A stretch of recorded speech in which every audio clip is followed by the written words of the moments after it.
Have you heard some people on television going, "What is climate change? How is it happening? What are the leaders doing?" What is climate change anyway?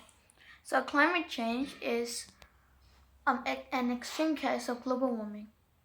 And now, what is global warming? A global warming is basically sun's radiation trapped into Earth's atmosphere. How was global warming created? Well, global warming is an industrial term which humans created after industrial revolution in 1990s. Before the industrial revolution, humans didn't have much industries and fossil fuel burning plants, and that was because we didn't have much technologies, and that's why there were no global warming effects before the industrial revolution. And after the industrial revolution,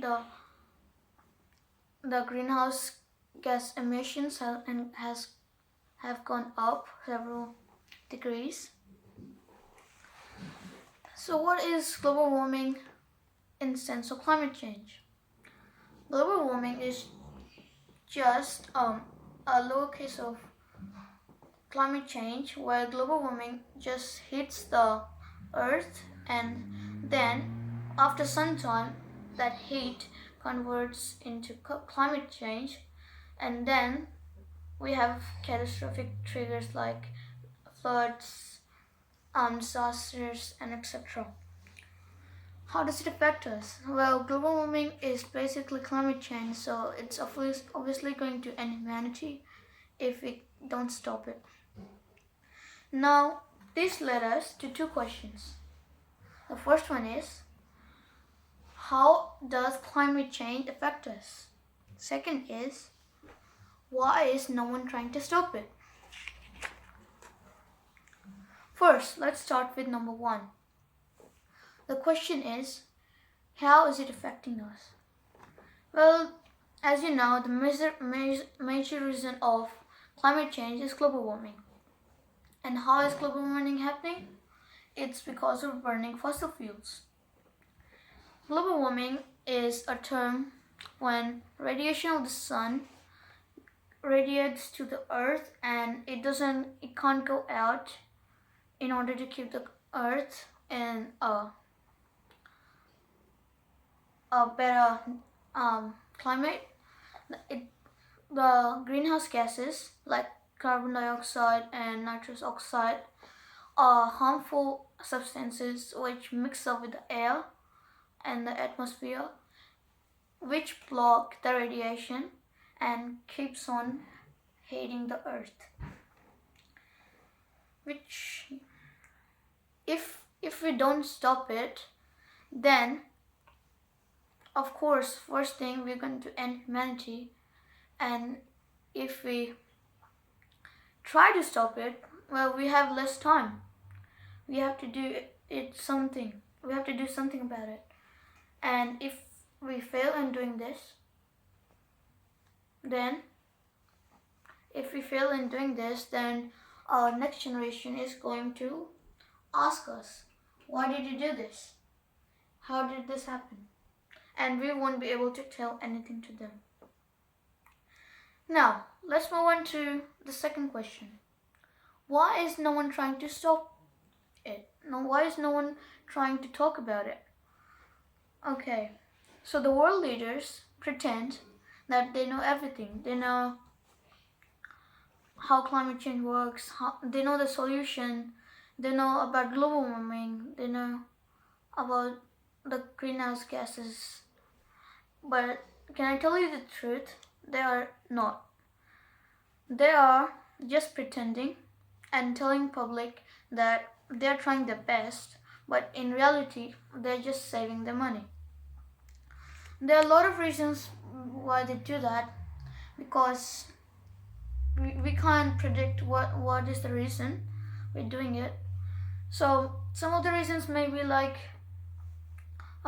it's too much complicated. You have to tell the public about everything, and you have to put restriction on fossil fuels, and it's maybe because of too much money it costs. They're wrong to the point that it's really expensive. What's the point of having heaps of money when you know your future is going to be terrible? And when you teach us, when your future is going to terrible, then you know that humanity is going to end. Despite the fact that there are many good people, bad people who don't try to support us, there are some good people who actually step up and talk about global warming or climate change. Recently, Australian children started a climate change rally which ended up in local areas of parliament and areas where the governments listen. And the school had to apologize to the parents. They had to apologize for the parents that they are leaving the school without the consent. And see how ridiculous it's getting. The children had to step up instead of adults who are supposed to be more responsible than children. It's getting ridiculous. Some people like Greta Thunberg, she actually stepped up in front of the Swedish parliament. She's 12 years old. She stepped up. She talked about climate change. She talked about how to solve it. She talked about leaders. And the most important thing she said that we should stop competition. We should only do cooperation. As you already know, no money is more important than life. Every human beings on earth are hoping that a miracle happens and they all survive the 6th wave extinction. The chances of a miracle happening is almost nil. So we need to work more than hope. So this means that if we work, then we will have hope ourselves, because action comes with hope itself. So how is climate change affecting the whole earth? Humanity, the first thing is it's affecting humanity because humanity is the supreme species of the planet, and if humanity is going to end, then of course how can you expect animals to live if their superior species can't withstand the pressure of climate change? The second thing is the ecosystem. So ecosystem is basically a food chain from human beings to a little species. If in between all of that, from human beings to a little species, one single species goes extinct, then this part will be affected and this part will also be affected just because of this little part. That's why if climate change affects an extinction, then the whole ecosystem will collapse and we are going to suffer famine. And the last thing is Earth. Of course it's going to affect Earth. Because it's going to affect Earth, it's going to affect humanity. That's why we are destroying our own nature and we are destroying our own future. So major culprits of global warming or climate change are greenhouse gases like carbon dioxide, nitrous oxide, and carbon too. These gases are industrial gases which come from big industrial economies like China and America. So what's going on with China and America now, these past recent years? is that they keep on fighting which side is going to step up first. China says that America should go first because it is more richer.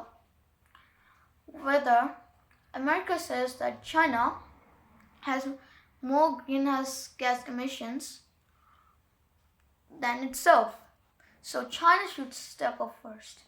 And this argument has been going on for like 20 years. Eventually, what will happen is these two countries will get so frustrated that they will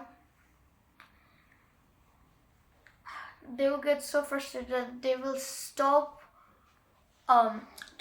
thinking about climate change, and they will pretend that there is not going to be any crisis in the future.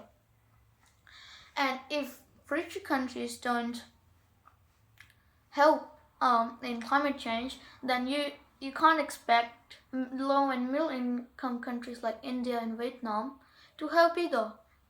So the countries which are richer, they should step up first rather than the countries with low income. Someone said it right. We are the first generation who can see this impact, but probably the last ones to do anything about it. Thank you.